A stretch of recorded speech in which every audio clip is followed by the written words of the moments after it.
பார்த்ததுண்டா இந்த நாடு பார்த்ததுண்டா நாடு பார்த்ததுண்டா இந்த நாடு பார்த்ததுண்டா. ஆர்ப்பாட்டம் என்பது அரசுடைய கவனத்திற்கு வணிகனுடைய நிலையை எடுத்துக் கொண்டதற்காக கூட்டப்பட்டிருக்கிற ஆர்ப்பாட்டம். ஆனால் சந்திரசேகர் அவர்கள் ஒரு வித்தியாசமான மனிதர். எப்பொழுதுமே அவருடைய ஆர்ப்பாட்டங்கள் அவருடைய நோக்கங்கள் எல்லாம் மிகவும் ஒரு சீரிய சிந்தனையோடு தான் இருக்கும். ஆனால் பார்ப்பவர்களுக்கு கூட்டம் குறைவாக இருக்கிறது என்ற ஒரு எண்ணம் ஏற்படும்.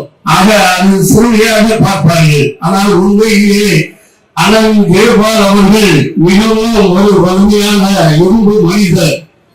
இதை எதற்காக சொல்கிறேன் என்று சொன்னால், ஒரு காலகட்டத்திலே கூடங்குளத்தில் இருக்கக்கூடிய அனுமதிகளையும் வேண்டவே வேண்டாம், கூடவே கூடாது என்று சொல்லி லட்சக்கணக்கான தலைவர்கள் போராடினார்கள், அமைப்புகள் போராடிச்சு, மக்கள் போராடினார்கள், கூடங்குளம் ஊரே போராடி. அந்த கூடங்குளத்தில் அன்றைக்கு அனுமதி தேவையில்லை என்று சொல்லி நாடு முழுவதும் போராடி கொண்டிருந்த அந்த நேரத்தில் கூடங்குளத்தில் அனுமதி தேவை என்று போராடிய ஒரே தலைவர் சந்திரசேகர்.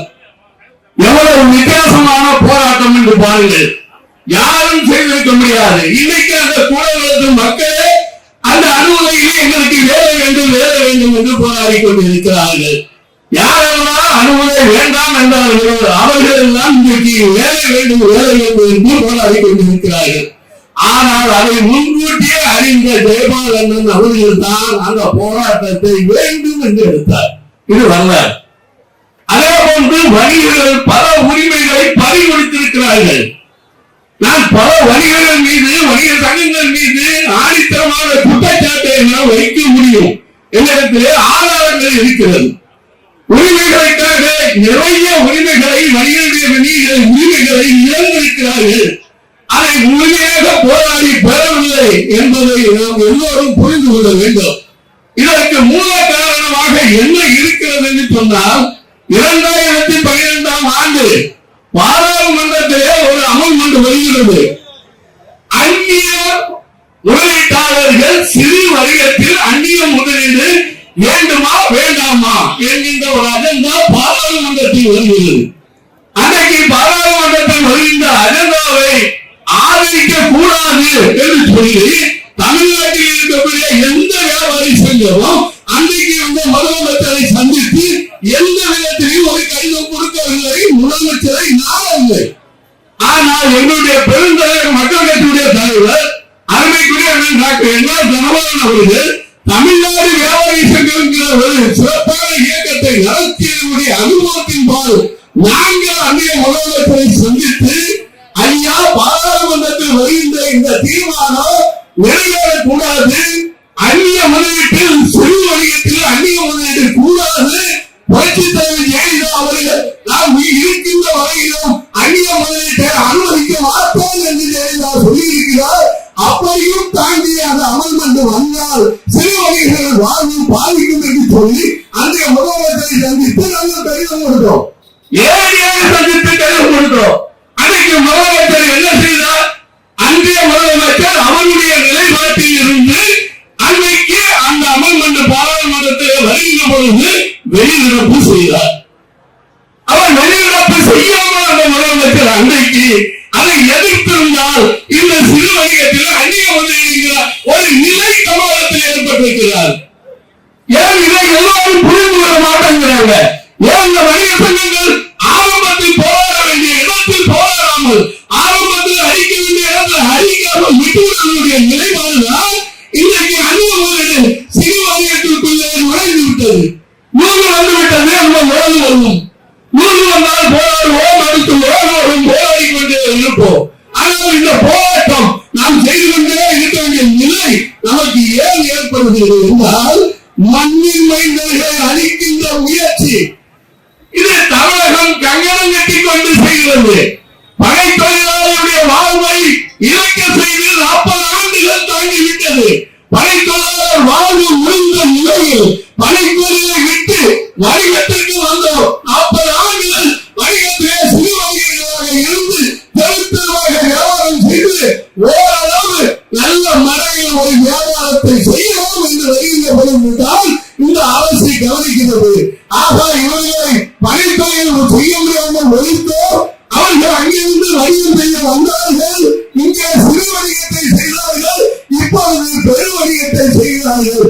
ஆக இவர்களை மாறவிடக்கூடாது, இவர்களை அழித்து விட வேண்டும். இந்த வணிகங்கள் இந்த தமிழ்நாட்டில் இருக்கக்கூடாது என்பதற்காக திட்டமிட்டு வெளிநாட்டில் இருக்கக்கூடிய அந்த அரபு நாட்டுடைய முதலாளிகளோடு கைகோர்த்து கொண்டு இருக்கக்கூடிய அந்த அமீரகத்துடைய கூட்டாளிகளை இங்கே வந்து பட்டகம் கட்டிக் கொண்டு அவர்களை சந்தித்து இங்கே உங்களுக்கு நாங்கள் தலைமையில் வைத்து தருகிறோம் என்று சொல்லி அங்கிருந்து அழைத்து வருகிறார்கள். என்ன செய்யலாம்? 3500 கோடி முதலீடுகிறான். 5000 பேருக்கு வேலைங்கிறான். 5000 பேர் வேலைக்காக 3500 கோடி முதலீட்டுக்கு அனுமதிக்கிறான். 10 லட்சம் வேலையை பற்றி கவலைப்படல. 5000 கூலி தொழிலாளிக்குத்தான் வேலை என்பதை மக்களுக்கு பதிவு செய்கிறான். அந்த 5000 கூலி தொழிலாளிக்கு கூலிக்கு வேலை கொடுப்பதை தான் பேசுகிறானே தவிர 10 லட்சம் வியாபாரிகள் வணிகர்கள் பாதிப்படைந்திருக்கிறார்களே அவர்களை பற்றி யார் சிந்திப்பது? ஆக இந்த மண்ணினுடைய மைந்தர்கள் அது மாற்றுவதாக இருந்தாலும் சரி, அது மேகமாக இருந்தாலும் சரி, தமிழர்களுடைய வாழ்வை ஒழிப்பது, தமிழர்களுடைய பாரம்பரிய பண்பாட்டிலேயே கை வைப்பது, பழம்பெரும் தமிழர்களை ஒழித்து அவர்களுக்கு வேண்டிய எழுபடிகளை ஆட்சி அதிகாரத்தை தக்க வைத்துக் கொள்வதற்கு முதலீட்டாளர்களாக கொண்டு வந்து பெரும் முதலீட்டாளர்களுக்கு ரகசியமான கைவிட்டுகளை பெறுவதற்கு அரசுகள் நினைக்கிறது. அது மத்திய அரசாக இருந்தாலும் சரி, மாநில அரசாக இருந்தாலும் சரி, நான் வலிமையாக கண்டிக்கிறேன். இந்த வணிக சமுதாயம் தெரிவிக்கிறது. இது எங்களுடைய 10 லட்சம் மனிதர்களுடைய உரிமை. நாங்கள் காவல்துறை ஊராண்டுகளுக்கு மேலாக ஒரு நாட்டிலே வியாபாரம் செய்வோம், ஒரு நாட்டில் வியாபாரம் செய்வோம், சைக்கிளில் வியாபாரம் செய்வோம், மக்களுக்கு பணியாற்றினோம். இன்றைக்கு நிறைய வசதிகள் செய்வோம். இன்றைக்கு இருக்கக்கூடிய நிறைய சாலை வசதிகள் இவைகளெல்லாம் வந்துவிட்டதுதான். நம் அந்நிய மைந்தர்கள் எங்களை விலக்கிவிட்டு அந்நிய முதலீட்டாளர்களை இந்த நாட்டுக்கு கொண்டு வருவது ஒரு நாளும் இந்திய மக்கள் ஏற்க மாட்டார்கள், தமிழர்களும் ஏற்க மாட்டார்கள். நாங்கள் தமிழ்நாடு முழுவதும் பிரச்சாரம் செய்வோம், தமிழ் மக்களை சந்திப்போம், மக்களுக்கு இந்த உரிமைக்கு குரல் கொடுக்க சொல்வோம்.